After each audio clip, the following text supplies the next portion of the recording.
पर इच्छाओं की कभी पूर्ति नहीं होती। क्यों?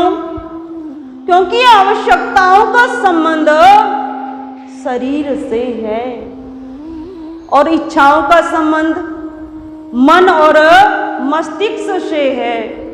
तो मन की जो इच्छाएं हैं वो कभी पूरी हो सकती, कभी पूरी नहीं हो सकती। और जो सहज कर्म में आवश्यकता है, शरीर की जो आवश्यकता है, वो अवश्य पूरी होती। एक राजा था, वह राजा बड़ा धनवान और सत्संग प्रिय था। उसने अपने राज्य में एक घोषणा कराई कि मेरे यहाँ एक बकरा है। इस बकरे को जो भी मेरे नगर का प्राणी अपने साथ ले जाकर इसको चराकर, घास खिलाकर, तृप्त करके लेकर आएगा, उसे मैं अपना आधा राज्य दे दूंगा। अब जब नगर में ये घोषणा हुई तो सामान्य सी बात है, सत्संग की ये बात राजा तो जानता था, परंतु जो सामान्य सुनेंगे नॉर्मल सी बात है, बकरे को घास खिलाकर लाएंगे तो तृप्त हो जाएगा। अब दरबार में उस नगर के व्यक्ति आया और बकरे को राजा के यहाँ से दरबार से लेकर गया।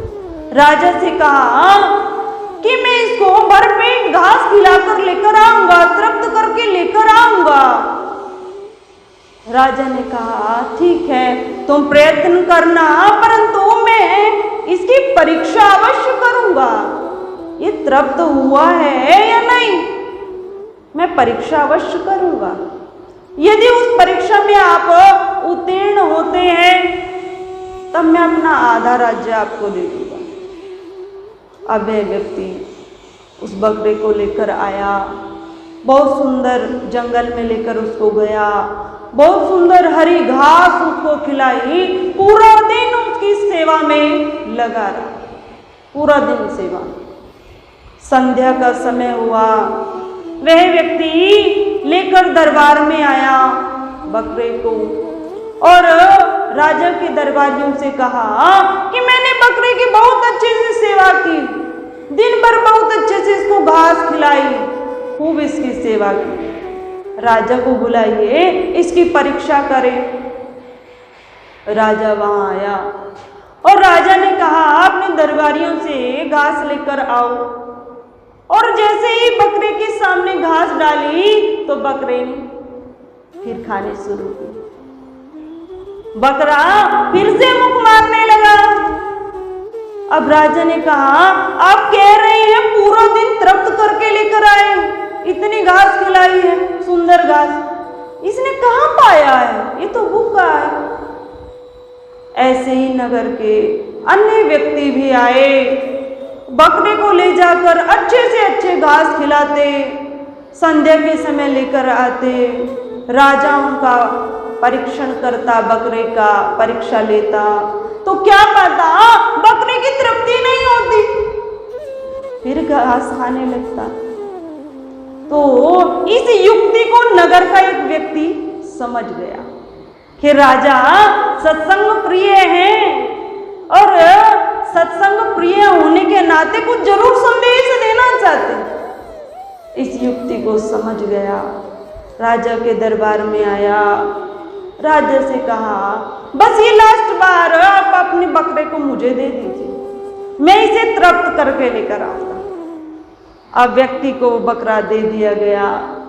अब वह व्यक्ति लेकर आया और घर में उसको बांध दिया और सुंदर घास मंगाई, उसके आगे डाली। जैसे ही बकरे ने खाना प्रारंभ किया तो फिर एक लकड़ी से उसके मुख पर प्रहार किया। जब प्रहार हुआ तो बकरे ने तुरंत मुंह हटाया, फिर वह घास वहां से उठा ली गई।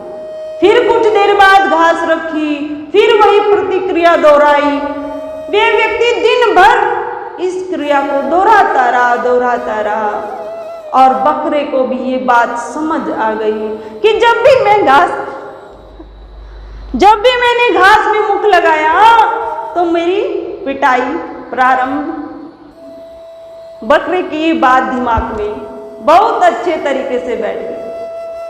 अब वह बकरा दरबार में लाया गया। राजा ने घास सुंदर मंगाई। जैसे ही डाली, उस बकरे की जैसी दृष्टि उस घास पर पड़ी, तुरंत उसने मुख हटा लिया, मोड़ लिया। राजा बड़ा प्रसन्न हुआ। व्यक्ति को जानता था, राजा भी उस व्यक्ति को जानता था कि इसने विधि क्या बनाई। तो ये बकरा कोई और नहीं है, हमारे मन की इच्छाएं के रूप में ही तो ये बकरा है। और ये राजा परमात्मा है, और इसको घास खिलाने वाला व्यक्ति जीवात्मा है। अब जीवात्मा कितना भी प्रयत्न करे, मन की इच्छाओं को कभी तृप्त नहीं कर सकता, कभी पूरी नहीं कर सकता। कितना भी प्रयत्न ये जीवात्मा करे, पर कभी इसकी इच्छाओं की पूर्ति पूरी नहीं हो सकती। कब जीवन में संतोष आएगा? जब विवेक रूपी लकड़ी से इसको सचेत किया जाएगा। सचेत होगा तो फिर सावधान होगा। विवेक के द्वारा, विवेक शक्ति के द्वारा इच्छाओं की पूर्ति होती है, उन पर नियंत्रण पाया जाता है। इसी कारण कहा जाता है कि ज्ञान में ही मनुष्य जीवन समाहित है। यदि ज्ञान नहीं है तो फिर पशु पक्षी और एक मानव में कोई अंतर नहीं कहा गया, कोई अंतर नहीं। आकृति में भले ही अंतर है, यदि जीवन में ज्ञान नहीं, विवेक नहीं, तो फिर पशु में और मानव में किसी प्रकार का कोई अंतर नहीं। एक दृष्टि से देखें तो फिर पशु बहुत अच्छे हैं। अगर ज्ञान नहीं, विवेक नहीं, तो पशु का जीवन ज्यादा अच्छा है। वो पुण्य नहीं करते तो पाप भी नहीं करते। वह उनके द्वारा कोई शुभ कर्म हो नहीं सकते तो पाप भी नहीं होते। अपने प्रारब्ध अनुसार अपना भोग पूर्ण करते। और कहा भी गया है कि पशु की बने पहनिया नर का कछु न होए। यदि नर मानव कुछ शुभ कर्म करे तो नर से नारायण। यही तो वो शरीर है जिसे पाकर हम शिव पद भी प्राप्त कर सकते हैं, नारायण पद भी प्राप्त कर सकते हैं। यही तो वो मानव शरीर, इसी में वो शुभ कर्म किए जा सकते हैं। परंतु कब होंगे? जब ज्ञान होगा, वैराग्य होगा और विवेक शक्ति पूर्णतः प्रबल होगी, तभी तो शुभ कर्म होंगे। और ये ज्ञान फिर मिलेगा कहां से? समस्त ग्रंथों में ज्ञान है, सत्संग में बहुत ज्ञान है। टीवी चैनल देखो, आज इतने धार्मिक चैनल, दिन रात कथाएं चल रही, ज्ञान ही तो वहां से लिया जाए। ठीक है, हम उसे सुन सकते हैं, अच्छी बात है, उसको सुन सकते हैं, पर जीवन में स्थायी रूप से वे आ जाए, ये संभव नहीं। स्थायी रूप से कब आता है? जब जीवन में गुरु होता है। जो गुरु देता है वो जीवन में स्थिर होता है। इसीलिए गुरु का महत्व है। एक बार को संतों ने कहा है, कबीर दास जी ने भी कहा है, हरि रूठे गुरु ठोर है। हरि रूठे गुरु ठोर है, पर गुरु रूठे नहीं ठोर। यदि ईश्वर भी एक प्रकार से हमसे रूठ जाए, हमारे अशुभ कर्मों के द्वारा प्रभु यदि हमसे रूठ जाए, तो गुरु ठोर है, गुरु के चरणों में स्थान है। और यदि गुरु रूठ जाए तो फिर किसी की सामर्थ्य नहीं है कि भगवत कृपा उस पर हो जाए। परम पूज्य श्री साध्वी ब्रह्म ज्योति सरस्वती जी के प्रवचन प्राप्त करने हेतु दिव्य वाणी चैनल को सब्सक्राइब करें, वीडियो को शेयर करें और अपने परिजनों पर अवश्य भेजें।